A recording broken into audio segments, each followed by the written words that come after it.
Magandang araw po sa inyong lahat at welcome back po dito sa channel natin. So ito po ang bagong presentation natin ngayon. Basic house wiring po ang gagawin natin. So idagdag na lang natin bilang compilation po dito sa channel natin kung paano mag-install sa individual switch sa house wiring.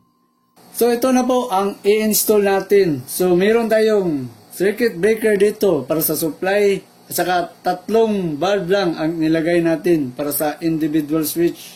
Tapos may kanya-kanya po silang junction box at utility sa baba na lalagyan natin ng switch.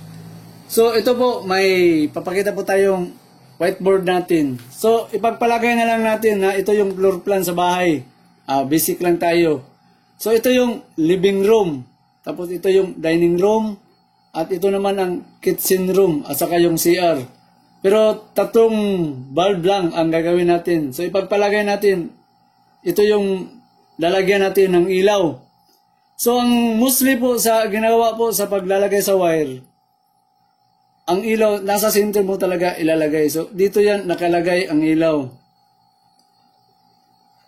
Tapos ang switch naman sa paglalagay, nandito po yan dinalagay. So pagpalagay natin, ito yung switch, saka dito rin sa single switch. Tapos mostly po na ang switch dun sa baba, na sa taas lang po nilalagay ang junction box. So ang junction box, naka-align lang yan sa taas, sa kisame. So kung dito nakalagay yung junction box natin, yung wire dito sa junction box, itatapon mo lang dito sa center, dito sa living room mo. So depende na lang kung surface type ang ilaw mo o kaya yung pin light.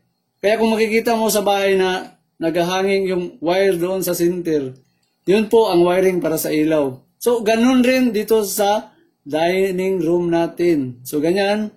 Tapos dito mo ilalagay yung wire. So dyan mo sa center ilagay. Tapos ang junction box po nandito rin sa taas. Kasi po mostly po ang ginagamit sa junction box kasi na ilagay sa kisame, doon po sa baba ang switch. Kaya madali mo lang i-drop. Kaya ganito po ang posisyon natin na sa taas yung supply sa ilaw natin. Tapos yung junction box, nagda-drop na lang ang wire patungo doon sa switch natin. So yung pinakita natin dito, yung basic lang na kung nasaan yung nilagay ang switch, nandoon lang yun sa taas, sa kisame nilalagay ang junction box. Kaya yung junction box, magda-drop lang siya ng wire patungo doon sa baba sa switch. So tatlo lang po ang ginawa natin. Tapos may home run yan, makikita mo na supply dyan. So depende na lang po kung saan galing ang supply, kung saan nakalokate dito po ang yung tinatawag natin na main breaker mo o branch. O di natin lang kung saan ka kumuha ng supply. Dito ba yung patungo sa main mo o dito patungo sa main. Kaya dito tayo, dahil dito natin nilagay ang supply natin sa branch. So papalagay na lang natin na ito yung branch sa circuit lighting natin. So ang gagawin natin ngayon, mag-i-install po tayo. So umpisahan ko natin mag-wiring. So ito ngayon, ang pag-wiring po natin, medyo ibahin na lang natin. Mag-iiba na naman po tayo. Kasi po, line to line ang gamit natin. Kasi mostly, sa line to line po ang ginagamit na wire. Magkapareho lang po ang kulay ng wire. So para maiba naman, parehang kulay na wire ang gagamitin natin. Kasi line to line po ang gamit natin. So wiring tayo. So dito tayo mag-umpisa. So makikita mo naman na ang ginagamit natin na wire ay itim. So kahit saan tayo kukuha dito kasi line to line naman ang gamit natin. So iba rin yung sa line to neutral. Kaya may black and white. Pero mostly po sa line to line, talagang magkapareho lang po ang kulay doon. Kasi pareho po silang hot wire. So dito tayo mag-umpisa sa single switch. So bawat po sila isa dito sa junction box. May sarili po silang single switch lang kasi individual switch po ang gagamitin natin. So dito tayo mag-umpisa. So ito po ang single switch natin. So yan, isang single switch tapos wiringan natin. So, paano pa mag-wiring? So, puti na wire ang ginamit natin kasi wala na tayong available na wire So, ilalagay natin dito yung connection. Tapos, ilalagay na natin dyan. So, ganyan. Tapos, isasaksak natin dito yung wiring natin. Yan. Lalagyan na natin ng takip. So, tapping na po tayo dito. So, ito na po tayo sa tapping. Puputulin muna natin itong wire dito. Yan. So, ang una natin gagawin, kasi magkapareha po ang kulay ng wire. Saka, line to line po ang gamit natin. So, kahit saan po tayo kukuha ng linya dito ngayon. So, umpisahan natin kumuha itong isang linya, itatapping lang natin dito sa kung saan. Kasi po, hindi na natin alam kung saan line 1 at line 2. Importante po, may supply po ito. So, kahit saan po natin ilagay. So, dito natin itatapping. Itong unang dilaw natin. So, itapping natin dito. So, ayan, natapping na natin. Tapos, yung isang wire dito, idadaan mo ngayon dito sa switch natin. So, isang switch, dito mo itatapping yung isang wire. Tapos, yung return na wire, dito natin ilalagay sa pangalawang itim na wire. Dito mo ilagay. So, ayan, natapping na natin. So, okay na po ang isang linya natin dito kasi natapping na natin. So, dito po sa pangalawa natin, iba-ibang switch po ang gagamitin natin. Dito sa pangalawang switch natin, gagamit po tayo na tinatawag natin na smart switch natin. So, para makita po natin yung kaibahan. So, smart switch po ang gagamitin natin sa pangalawa. Single gang.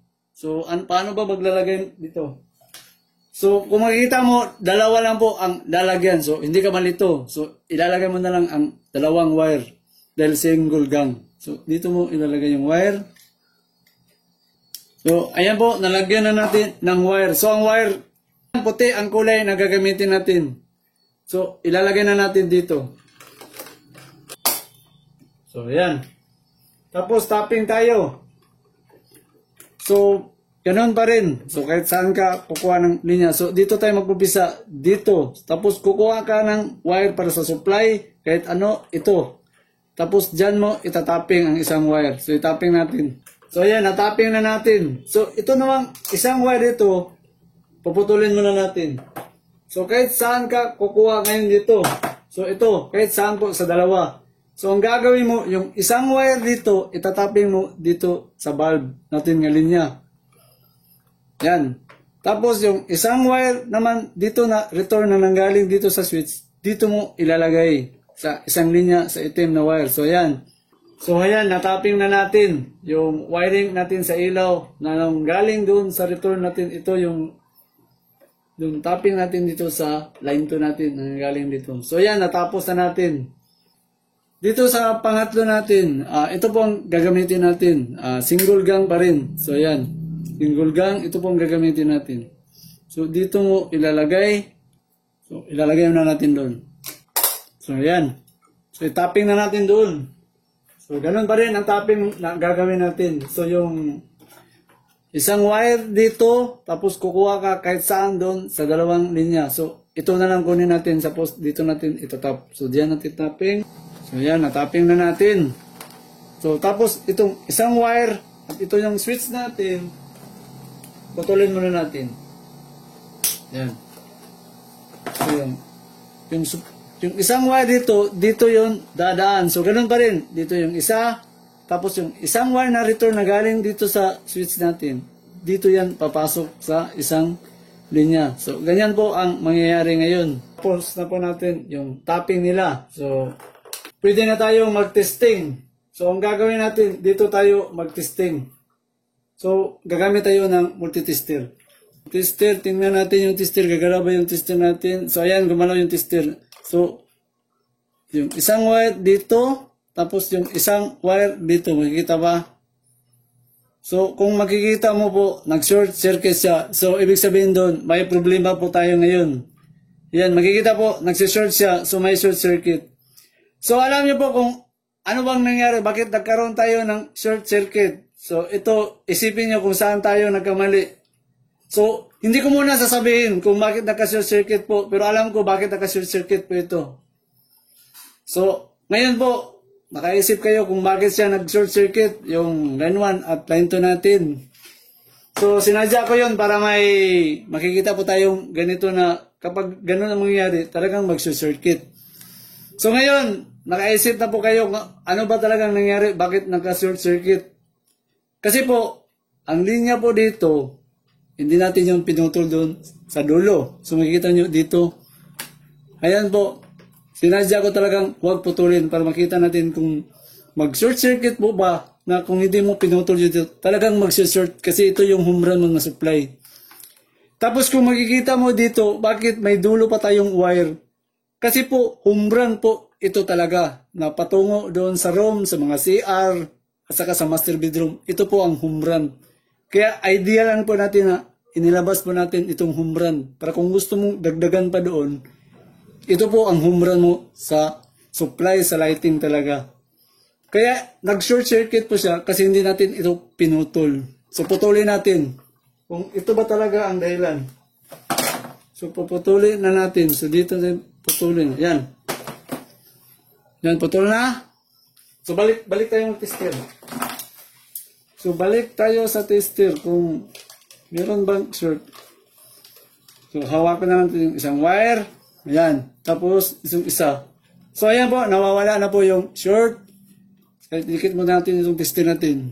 Okay, meron. Tapos dito tayo balik sa line 1, line 2. So ayan po makikita, okay na po ang line 1, line 2 natin. Hindi na short circuit. Kahit iswitchin pa natin ito. So wala na. Okay na po ito. So yap muna natin ito. Yan. So itapping na natin dito. So ayan, natapping na natin. So ready for testing na po tayo. So lagyan muna natin ng bulb. So, switch on na natin yung windbreaker natin. So, dito tayo mag-umpisa sa living room natin. So, yan. Tapos, i-off natin. Ito naman po ang dining room natin. So, yan. Then, switch off natin. Tapos, ito naman po ang kitchen room. Yan. Tapos, i-off natin. So, sabayin na natin lahat. So, ito yung living room, dining room, at saka kitchen room. So dito sa baba po, magkaiba po ang mga switch na ginagamit natin.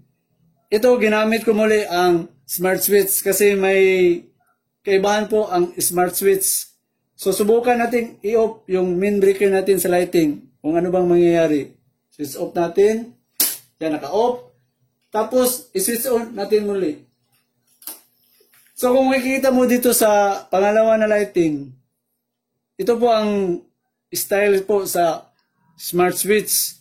Ibig sabihin doon, nakakasave ka doon sa smart switch kasi pag nag-brown out po kasi ang style dito sa smart switch, hindi na muling iilaw ang bulb mo. Kailangan mong i-switch on mo muli. So ito, depende na lang ito kasi pag nag-brown out kasi sa bahay at hindi yun bumalik, talagang madilim ang bahay mo kung smart switch.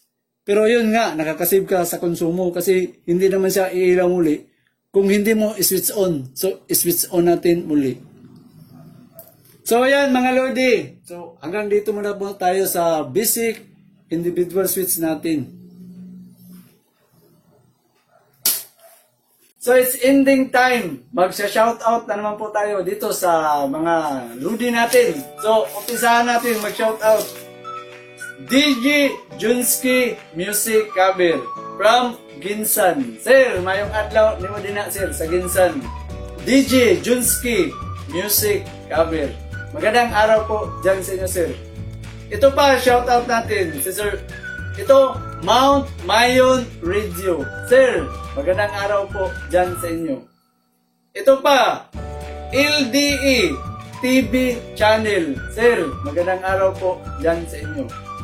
Ito pa, shoutout natin si Sir Bimar Bilalon.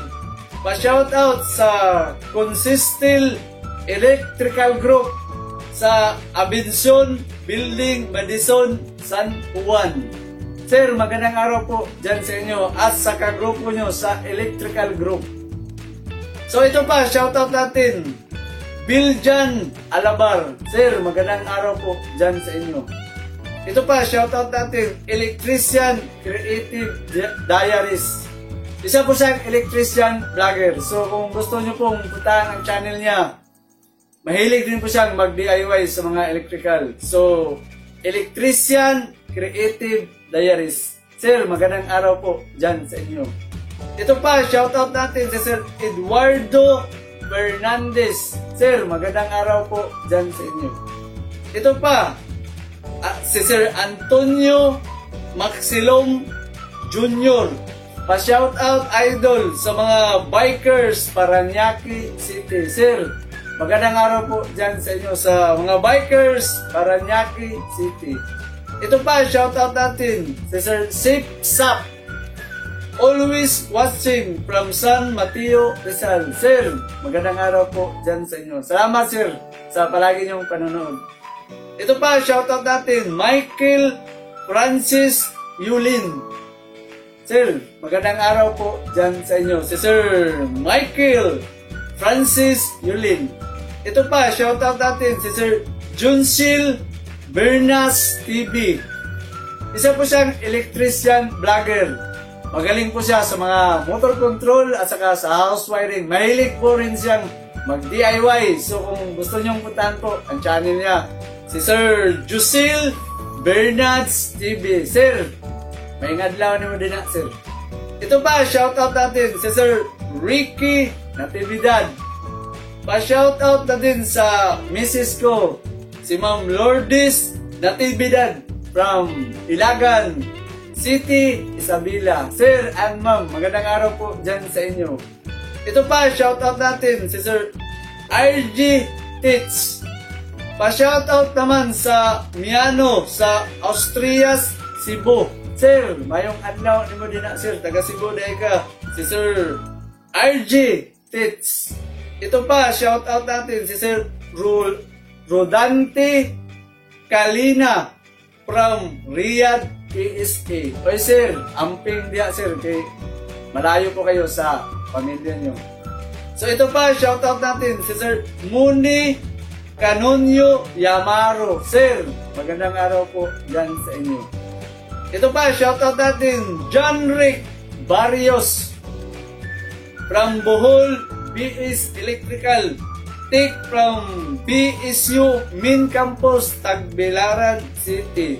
Oy sir, mayong adlaw ni mo din na sir sa Bohol. O padayon diya sir sa mong BS Electrical Tech kay kalambuan na. Si Sir John Rick Barrios. Mayong adlaw ni mo din na sir. So ito pa, shoutout natin si Sir Chilji Agbon from Davao City. Sir, mayong adlaw ni mo din na sir sa Davao. Si Chilji Agbon. Ito pa, si Sir Chris Cruz from La Union. Sir, magandang araw po dyan sa inyo sa La Union. Ito pa, si Sir Patrocinio Balasbas. Sir, magandang araw po dyan sa inyo. Ito pa, shoutout natin si Sir Armilo Gaday from Binangkayan, Cavite.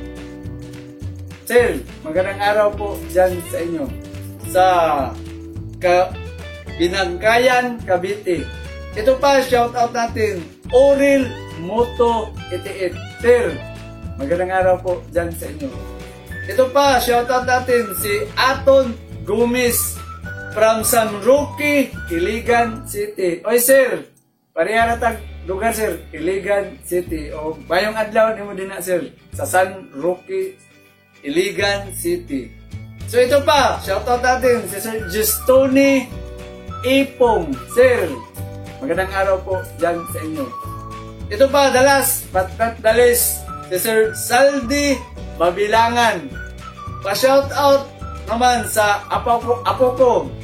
2 months na po siya bukas. Oy sir, magandang araw po dyan sa inyo. At sa apo nyo, mag-2 months na po pala yung apo nyo.